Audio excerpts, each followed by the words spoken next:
The Nuggets just won an absolutely absurd Game 4 against the LA Clippers, essentially to save their season. If the Nuggets lose this game, they're down 3-1. Their season is essentially over, but they survive, and it happened because of an Aaron Gordon game winner. I've genuinely never seen a game-winning shot that looks like this. It is absurdly close. We're going to get into the game itself. The comeback for the Clippers was crazy. There's all kinds of stuff to talk about, but we got to talk about the game winner first, because Jokic gets an absolutely terrible shot here. He had some clutch moments down the stretch. He missed some free throws as well, though. This is a genuinely terrible shot, though, and somehow it ends up with Aaron Gordon, and he just barely gets this off. Frankly, when I was watching the replay, I thought there was a freeze frame that showed that it was just barely still on Aaron Gordon's hand as the buzzer went off. That was just me personally. Obviously, they decided the other way, and I've genuinely never seen a game winner that looks like this. Like, yes, there's some stuff in college basketball. You think about NC State all those years back in the day, but this is probably the closest buzzer beater that I've ever seen. Aaron Gordon, of all people, saving the Nuggets season. And going into this game,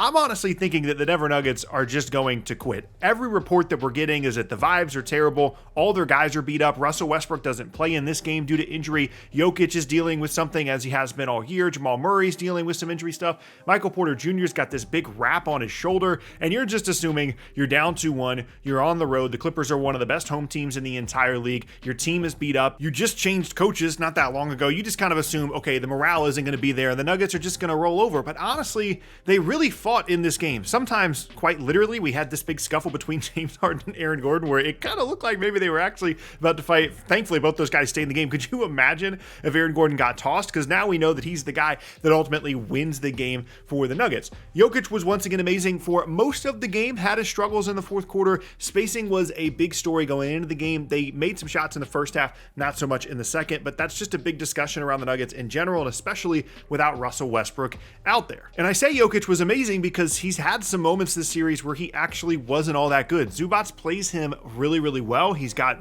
great size to deal with Jokic, and he just has a good understanding of how to play against him. And the Clippers have been making a point the entire series to just wear Jokic down. They understand that it's not like there's a defense you can play against him that he is going to have issues with. It's not like you can double him and all of a sudden he's not going to know what to do. You play him single coverage and he's not going to know how to score. But their whole goal, the whole series has been, let's wear down Nikola Jokic. Let's make him tired. They know they have to play him a bunch. And at times this series, that combined with Zubac's individual defense, has been really good against Jokic. But in this game, he was unbelievable once again. Like I said, had some moments down the stretch, missed a free throw, and this last shot of the game was not very good. But for the most part, Jokic was really, really good. Who wasn't good was Jamal Murray, except for a couple of big buckets late. He had a 2 late, he had a 3 late as well. Other than that, he had his worst game of the series, and frankly, Christian Braun was the second best player for the Nuggets. It's kind of been a theme for them this season. They haven't really been able to count game to game on Jamal Murray as much as they would like to, and yes, some of it is tough defense for the Clippers, and he got some assists tonight, but just doesn't look right, doesn't look healthy, and I think a lot of that has to do with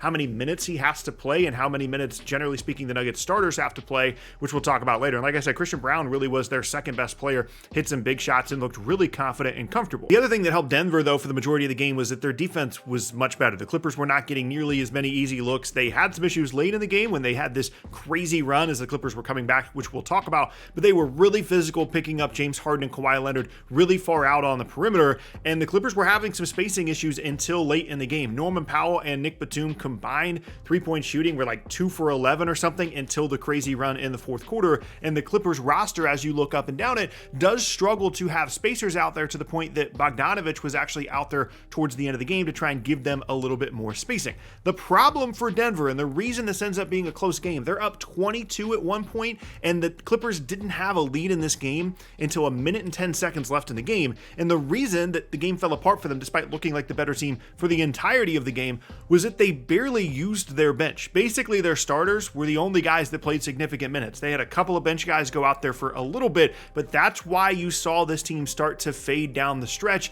and they're beat up, and this home crowd is a real thing. I said earlier the Clippers are one of the best home teams in the entire league. This home crowd is a thing. Like, if they're playing in the old Staples Center, Crypto, whatever you want to call it, like, this comeback probably doesn't happen for the Clippers. They had all this energy in the building. They were hitting a ton of shots. They were playing defense. And frankly, the Nuggets were exhausted. They were tired. They don't have a bench. They know that, especially without Russ, they've got like 6 guys that they can play, maybe. And for the most part, if they want to play competent basketball, they have to play all of their starters almost the entire game. And that's how you end up with with this crazy comeback for the Clippers. And that gets into kind of a bigger discussion around their roster construction, which we could talk about later in terms of the young guys versus the veterans. But this Clippers comeback becomes the story of the game. I'm typing up my notes thinking I'm going to talk about how the Nuggets just saved their season. They're up 15, they're up 20 at times in the fourth quarter. And then all of a sudden the Clippers decide, nah, we're going to make this interesting. They're down 22 at one point. They take their first lead with a minute and 10 seconds left in the game. And it looked like the Nuggets had lost complete control of the game. Like I said, Jamal Murray hits a couple of buckets, but for the most part, the Clippers go to this zone late in the game and it just gives the Nuggets a lot of issues. And all of a sudden we're looking at a Clippers lead, like I said, with 1:10 left in the game, which leads to the ridiculous Aaron Gordon game winner, which again, I've never seen anything like it. Moving forward now in the series, there's a couple of things to keep an eye on. First and foremost, Oklahoma City is chilling. They get the winner of this series, and the longer that it goes on, the better that they feel. I frankly don't think either of these teams are a great matchup for OKC because of obviously the Jokic piece for them is going to be difficult for them, and the way the Clippers roster matches up really well with OKC, but they're chilling. They swept Memphis today, so they're going to have a bunch of days off, and these two teams, whoever comes out of the series, whether it be the Nuggets with all their guys being so beat up and having to play their starters so much, or the Clippers who obviously have some injury concerns with guys like Kawhi and James Harden, just generally speaking, not that they're necessarily hurt currently, whoever comes out of the series is going to be beat up and then have to play this really high energy Oklahoma City team. And the other thing to keep an eye on as well is the theme of this game is that the Nuggets were better and then kind of wore down the stretch. That might be the theme of the series as well overall. If we get to, a game 7 situation, the Clippers are probably going to have fresher legs. They play their bench more, and frankly, they just have more options because of their roster construction philosophy. We've talked in the past about the fact that Denver and Calvin Booth and Michael Malone really butted heads on how they wanted to build the roster. And when you look at it, really, it's just a weird mix. You've got a couple of veteran guys like DeAndre Jordan, someone like Russell Westbrook that Nikola Jokic advocated for the team to add in the offseason. And then you've got all these young guys like Christian Brown, who's really good, by the way. But then you've got, Watson and Strother and Pickett and all these other guys that just are not ready to play on this stage right now. And those two guys butting heads is really indicative of how this roster was built between Michael Malone and Calvin Booth. Both those guys, both now gone, and they just haven't done a good enough job of building out a bench that can actually play. You're just looking for 15 minutes at this point, 10 minutes out of your bench so that your guys don't have to play 45 minutes.